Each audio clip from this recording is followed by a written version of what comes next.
Hey everyone, welcome to Catalyst Energies. Thank you for joining me. I'm so grateful that you're here. This is the daily astrology for November 5th, 2020. And remember the 5th of November. And I have a feeling that we will remember this November 5th.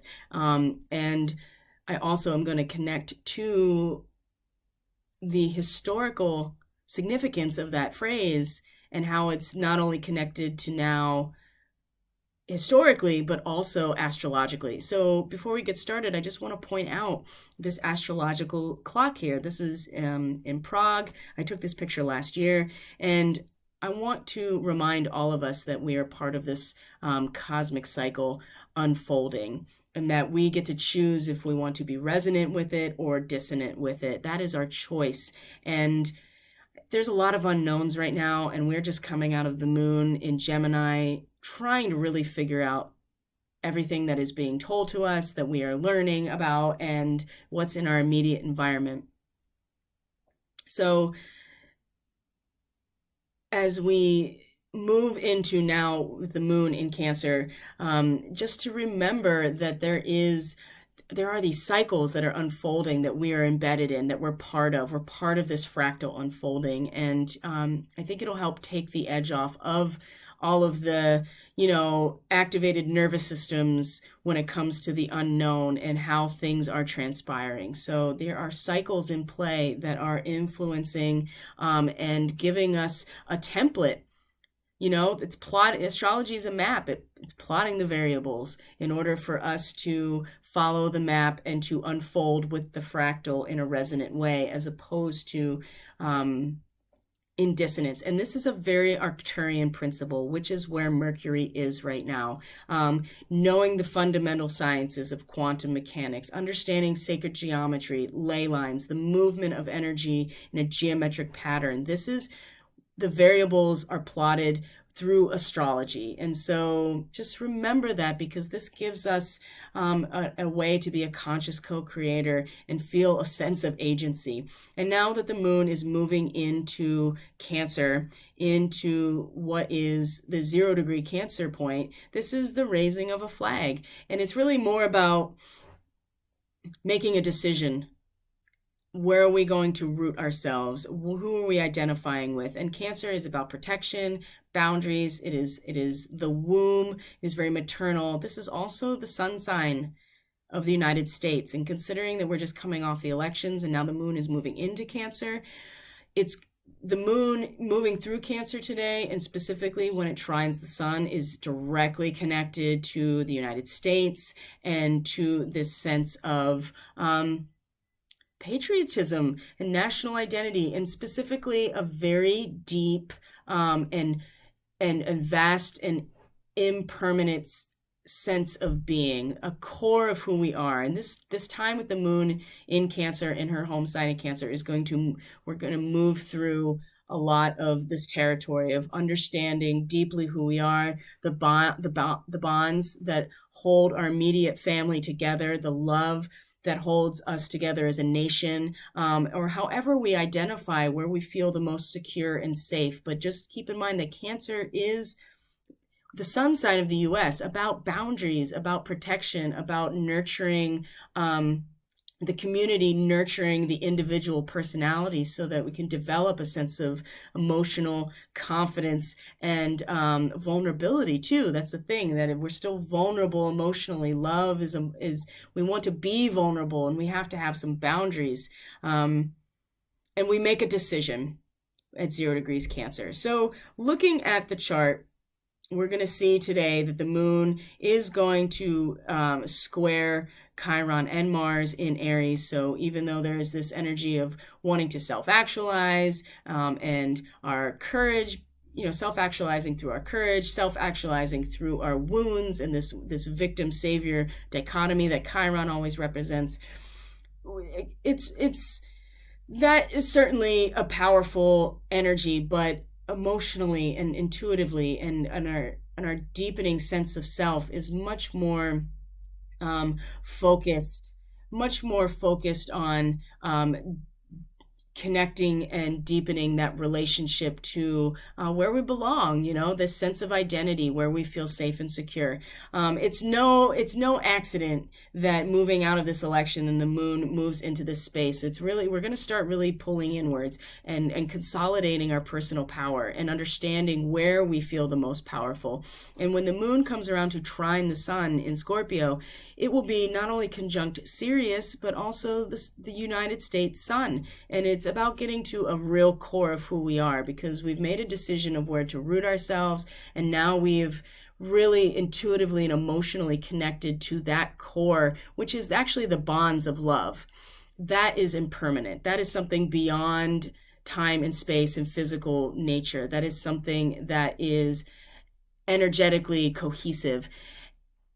When we each individually can connect to this point and feel a very strong connection to the core of our identity and who we are, this will allow us to express through new modes of communication, which is essential right now in Scorpio. New lines of communication. We need to communicate in order to have camaraderie, to commune with each other. And when we have a deep sense of that love and that bond with this moon in Cancer like this, it will allow us to express through new channels of communication. I feel really strongly about that. Even though the moon in Cancer is going to square Venus in Libra. It's going to square, like I said, Mars in Aries and Chiron in Aries. And both Venus and Mars are very strong in their signs. Venus is at home as well. And so we are now reaching this point of the difficulty of transmitting all of this knowledge that we've acquired about peace and justice. And now how do we actually start transmitting it? How do we get to the reconstruction phase based on everything that we have acquired so far? And with Venus, it's going to be about our relationships, the material transactions in our lives, our resources, what we and especially about what feels balanced to us. The pull with the moon inwards is going to be a lot stronger, and is really going to, again, have us focus much more on the core of who we are, where we feel connected and safe, and loyalty. And think about Sirius, it's the dog star. It is in Canis Major constellation, the dog. And what the canine lives in a pack. They are bound together by their relationship as an entity. And dogs are incredibly loyal. And so this energy is going to be really strong and grow throughout the day. And we're each going to connect with it and get a sense of who we really are and where we feel the safest and where we belong. And that will characterize itself into coming into our homes more, having more connections with our immediate family, and a sense of patriotism and national pride and ancestral pride and loyalty as well. That is a very Cancerian energy, and it does require a boundary to know the difference between you and not you. So that will be strong today as well. Now, when we talk about the 5th of November, this is Guy Fawkes Day. Now, historically, Guy Fawkes Day is a day in Britain that remembers, right, November 5th, 1605, when there was a plot to assassinate the king, the Protestant king, by blowing up Parliament. Why did they want to do that? Was it because they wanted to address corruption in the leadership? No, they just wanted to install a Catholic monarch. So there was going to be just one monarch for another in the same Christian ideology, except different perspectives, right? So right there, you can tell that it really wasn't addressing as much as the modern characterization of V for Vendetta likes to portray.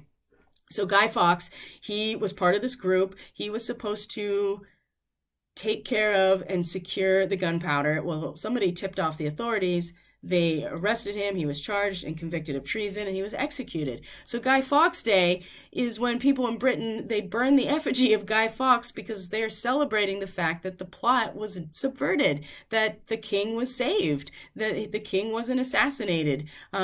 They're not celebrating Guy Fawkes. Now, like I said, the modern version of this is V for Vendetta, the graphic novel by Alan Moore. And it's also the movie V for Vendetta. And in this version, they do blow up Parliament, and it is addressing corrupt leadership, and it's something to be celebrated, and it's a revolution. And isn't it interesting that this version of it is a completely different characterization than the original event and the people engaged at that time? So right there, you see these differences, but what is the same is very interesting. So Jupiter today is at the very same degree that Jupiter was on November 5th, 1605, the day of the gunpowder treason plot. 22 degrees Capricorn. And do you know what that is? That is a general accepting defeat gracefully. This is the Civil War. This is Lee surrendering to the North, realizing that it is better for the entire group and the betterment of the group to know when you've been bested and to have the maturity to realize when you having the maturity to realize that you can learn more from your failures than even your successes, and realizing that fighting against this is not actually good for the whole. And Jupiter as an archetype and a symbol is the leader of our collective values, right? Our collective belief systems. Jupiter is expansive and benefic because it is functioning off a belief system that is shared collectively. And so it's not something that is easily given up, or defeat is not easily admitted to by Jupiter, because this is Jupiter right here, this characterization. So can you see this figure accepting defeat gracefully? No. And so this was also the case at the time of the rebellion. And the original rebellion, the people celebrated the fact that it was subverted.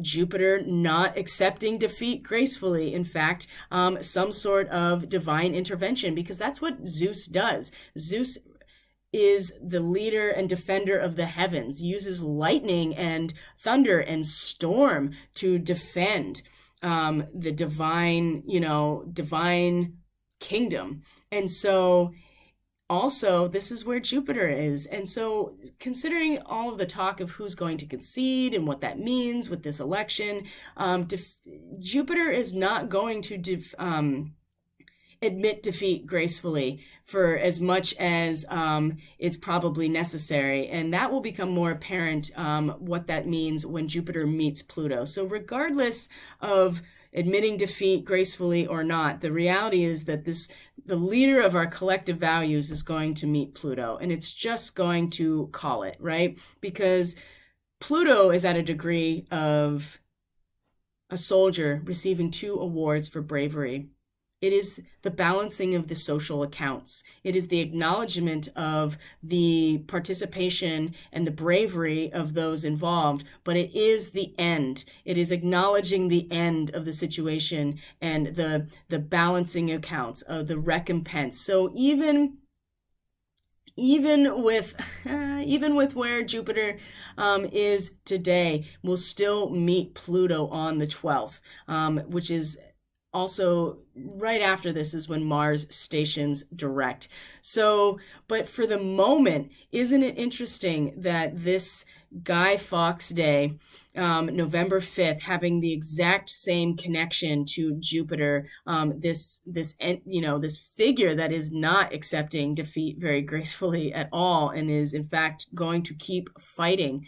This energy is still here, and it's very connected to that plot being subverted. So what to expect? Well, like I said, the moon in Cancer is the nest. It is the womb. It is the container that holds us safe and secure so that our consciousness and our sense of self can grow. And this is going to be a very individual experience throughout the next 2 days. So keeping that in mind, focusing on deepening our connection to our core self, identifying where our loyalty is, where we belong, and having some emotional boundaries and knowing where we feel safe is going to be really essential as we move through this day. So That's the astrology for the 5th.